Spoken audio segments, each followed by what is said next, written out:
Hello everyone, welcome back to my YouTube channel.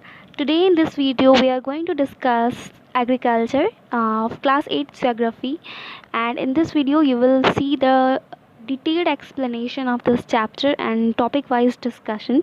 So if you have not subscribed my channel, you can subscribe this for this type of further videos. तो चलिए आगे हम लोग discuss करते हैं कि कौन कौन से टॉपिक्स को हम डिस्कस करने वाले हैं।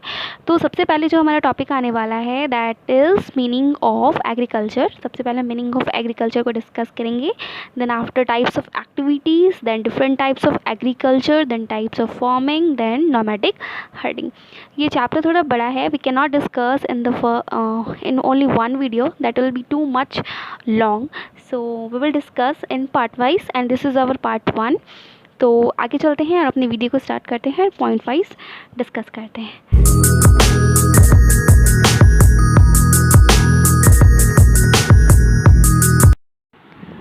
Agriculture, the word agriculture is derived from Latin word ager or agri meaning soil and culture meaning cultivation। Agriculture जो है वो लैटिन वर्ड से डिराइव किया गया है। ये टू वर्ड से मिलके बना है। फर्स्ट जो है आपका एगर या तो एग्री, दूसरा है कल्चर। एग्री मीन्स होता है मिट्टी और कल्चर मीन्स होता है कल्टीवेशन। तो एग्रीकल्चर क्या है? It is a cultivation of soil. ठीक है, it is a cultivation of soil. There are three types of activities. First is primary activity, second is secondary activity, and third is tertiary activity. And now we will discuss each activity one by one. Okay? Primary activity.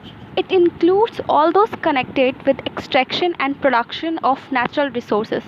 Some examples are agriculture, fishing, etc. Primary activity वैसे activities को कहा जाता है जो natural resources से extracted किए हुए होते हैं, मतलब हम उसे नेचुरल रिसोर्सेज से डायरेक्टली निकालते हैं। ठीक है, जैसे एग्रीकल्चर है, फिशिंग है, इसे हम कहाँ से निकाल रहे हैं? नेचुरल रिसोर्सेज से निकाल रहे हैं। ठीक है, फिशिंग कहाँ से हमारा है आ रहा है? वाटर से आ रहा है। तो वाटर क्या है? एक नेचुरल रिसोर्सेज है। एग्रीकल्चर हम कहाँ पे कर रहे हैं? लैंड पे कर रहे हैं। तो लैंड क्या है? हमारा नेचुरल रिसोर्सेज है।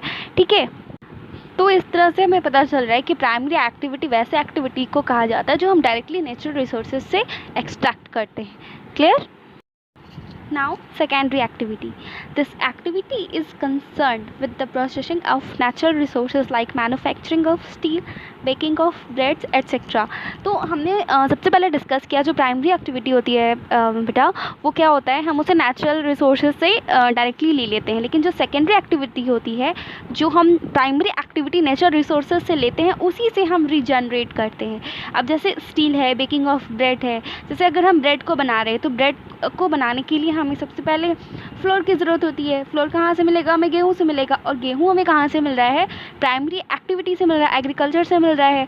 तो उसका यूज़ करके, जब हम प्राइमरी एक्टिविटी का यूज़ करके किसी नए प्रोडक्ट का निर्माण करते हैं बेटा, तो वही हमारा क्या हो जाता है? Secondary activity. समझ में आ रहा है?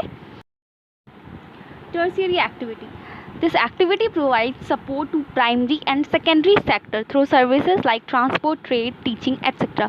अब टर्शरी एक्टिविटी क्या है? जैसे प्राइमरी एक्टिविटी सेकेंडरी एक्टिविटी जो होती है वो प्राइमरी पर डिपेंड करती है, और जो टर्शरी एक्टिविटी होती है वो क्या करती है? प्राइमरी और सेकेंडरी दोनों को क्या करती है? सपोर्ट करती है।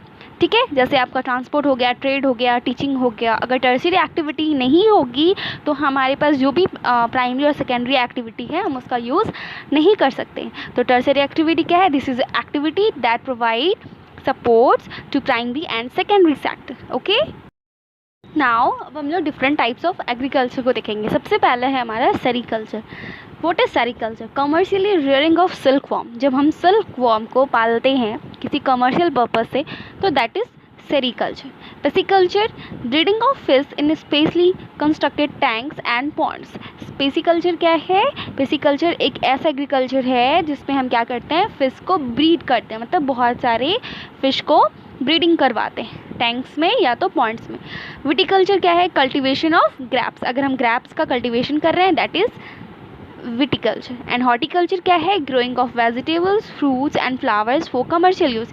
कमर्शियल यूज़ के लिए हम वेजिटेबल, फ्रूट और फ्लावर्स को जब कल्टीवेट करते हैं वही हमारा हो जाएगा horticulture. Okay, there are two types of farming. अब हम टाइप्स ऑफ फार्मिंग को डिस्कस करेंगे। तो यहाँ पर टू टाइप्स ऑफ फार्मिंग है, subsistence farming and commercial farming. तो सबसे पहले हम क्या करेंगे, सब्सिस्टेंस फार्मिंग को डिस्कस करेंगे, then after we will discuss commercial farming. Okay, subsistence farming. This type of farming is practiced to meet the needs of the farmer's family. Low levels of technology and household level are used. This farming can be further classified as intensive subsistence farming and primitive subsistence farming. तो subsistence farming क्या है, ये एक ऐसा farming है, एक ऐसे type of farming है जिसमें किसान जो होते हैं अपनी छोटी छोटी ज़रूरतों को इसी से पूरा करता है। इसमें क्या होता है, लो लेवल ऑफ टेक्नोलॉजी का यूज़ किया जाता है, मतलब ज़्यादा हाई फाई टेक्नोलॉजी नहीं होती। घर के ही जितने लोग होते हैं वही लेबर करते हैं, जैसे फरसा हो गया या फिर एक कुदाल हो गया, इन छोटे छोटे टेक्नोलॉजी का यूज़ करके फार्मिंग किया जाता है। दिस टाइप ऑफ फार्मिंग को 2 पार्ट्स में क्लासीफाई किया गया। पहला तो है इंटेंसिव सब्सिस्टेंस फार्मिंग एंड दूसरा है primitive subsistence farming. Intensive subsistence farming. In this type of farming, farmer cultivates a small plot of land using simple tools. Example rice, wheat and maize. क्या है, ये फार्मिंग का एक ऐसा type है जिसमें जो फार्मर होता है एक छोटे से लैंड के प्लॉट में छोटे छोटे टूल्स का यूज़ करके क्या करता है, खेती करता है। एग्जाम्पल राइस हो गया, वीट हो गया, मेज़ हो गया। अब ये कहाँ होता है, it is mostly done in the thickly populated area of monsoon regions of South East Asia. ये कहाँ पे होगा, ऐसी जगह पे होगा जहाँ पे पॉपुलेशन क्या होता है, बहुत ही ज़्यादा होता है, जैसे साउथ हो गया, साउथ ईस्ट हो गया या ईस्ट एशिया हो गया। ठीक है, तो ये एक ऐसा टाइप ऑफ फार्मिंग है जिसमें फार्मर जो होते हैं छोटे छोटे लैंड को क्या करते हैं, कल्टीवेट करते हैं अपने डेली बेसिक नीड्स को पूरा करने के लिए। Primitive subsistence farming, it includes shifting cultivation and nomadic herding. तो प्रिमिटिव सब्सिस्टेंस फार्मिंग क्या है, ये 2 चीज़ को इंक्लूड करता है। इसमें 2 टाइप्स ऑफ कल्टीवेशन होंगे। सबसे पहले आपको शिफ्टिंग कल्टीवेशन होगा, दूसरा होगा nomadic herding. Shifting cultivation. It is practiced in the thick populated areas of Amazon basin, tropical Africa, etc. These areas receive heavy rainfall. A plot of land is cleared by burning the trees. Shifting cultivation क्या है, ये ज़्यादातर कहाँ पे किया जाता है, thickly populated areas में, जैसे Amazon basin हो गया, tropical Africa हो गया। These areas receive heavy rainfall. यहाँ पे बारिश जो होती है वो बहुत ज़्यादा होती है।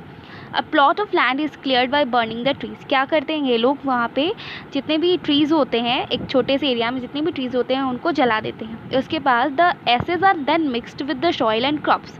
उसके बाद उसका जो राख होता है बेटा, उसे क्या करते हैं, मिट्टी और फसल के साथ मिला देते हैं। After the soil loses its fertility the land is abandoned and cultivator move to a new plot. जैसे ये वो प्रोसेस करते हैं तो इससे क्या होता है, मिट्टी की फर्टिलिटी ख़त्म हो जाती है, और मिट्टी की फर्टिलिटी अगर एक बार ख़त्म हो जाएगी तो उसको बनने में थोड़ा सा समय लगेगा। तो जो भी कल्टीवेटर होते हैं ऐसा काम करके क्या करते हैं, वो कुछ समय के लिए उस प्लॉट को छोड़ देते हैं, उसके बाद वो दूसरे प्लॉट की तरफ चले जाते हैं। तो इसलिए इसे स्लैश एंड बर्न एग्रीकल्चर के नाम से भी जाना जाता है। ठीक है, now nomadic herding, it is practised in Rajasthan, Jammu and Kashmir. ये कहाँ पे होता है, राजस्थान में होगा, जम्मू कश्मीर में होगा। अब इस फार्मिंग में क्या होता है, इस फार्मिंग में जितने भी हर्ड्समैन होते हैं बेटा, वो एक जगह से दूसरी जगह जाते हैं। क्यों जाते हैं, अपने जानवरों के साथ जाते हैं। जानवर जैसे शीप हो गया, कैमल हो गया, गॉट हो गया, और यही जानवर उनके लिए उन्हें ईटिंग प्रोडक्ट्स देता है। जैसे उससे मतलब गाय से, मतलब कैमल से, गॉट से उन्हें दूध मिलती है, फिर इन्हीं का प्रोडक्ट यूज़ करके वो खाते हैं। वो एक जगह से दूसरी जगह क्या करते हैं, अपने जानवरों के साथ चले जाते हैं। ठीक है, तो आज इस वीडियो में हम यहीं तक डिस्कस करने वाले हैं, and in the next video we will discuss the second part. अगर आपने अभी तक मेरे चैनल को सब्सक्राइब नहीं किया है तो आप सब्सक्राइब कर ले, ऐसे वीडियोस आपको मिलते रहेंगे। So thank you everyone for watching, and stay tuned with me, that is Namrata Jaiswal, for the next video. Stay tuned and have a good day.